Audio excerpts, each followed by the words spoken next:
Parazitlar sabab har yili baliqlarimni yo'qotyapman. O'zi parazitlar qayerdan yuqadi? Parazitlar baliqlarga asosan 4 ta yo'l orqali yuqadi. Birinchisi, yangi baliqlar orqali yuqadi. Ya'ni boshqa havzalardan keltirilgan baliqlar karantin qilinmasa yoki bo'lmasa tekshirilmasa, bu baliqlar orqali hovuzdagi barcha baliqlarga kasalliklar yuqadi. Ikkinchisi, suv almashinuvida yuqadi. Parazit lichinkasi ko'zga ko'rinmaydi. Shu sababli boshqa manbalardan olingan suv toza ko'rinsa ham xavfli bo'lishi mumkin. Uchinchisi, chayka qushlar orqali.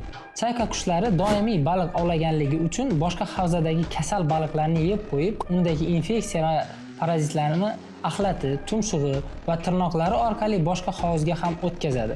Oqibatda parazit va infeksiyalar sizning baliqlaringizda ham paydo bo'la boshlaydi. To'rtinchisi, aerator va instrumentlar orqali yuqadi. Boshqa hovuzda ishlatilgan uskunalar va boshqa texnikalar, instrumentlar yana bir hovuzga o'tkazilganda parazit ko'chishi ehtimoli bo'ladi. Parazitlar yuqishida ko'pchilik bilmaydigan boshqa yo'llarni qo'llanma sifatida Telegram kanalimizga joylab qo'ydik. Agar olishni istasangiz sahifamizga obuna bo'ling va plus belgisini qoldiring. Bu videoni baliqchi do'stlaringizga ham jo'natib qo'ying.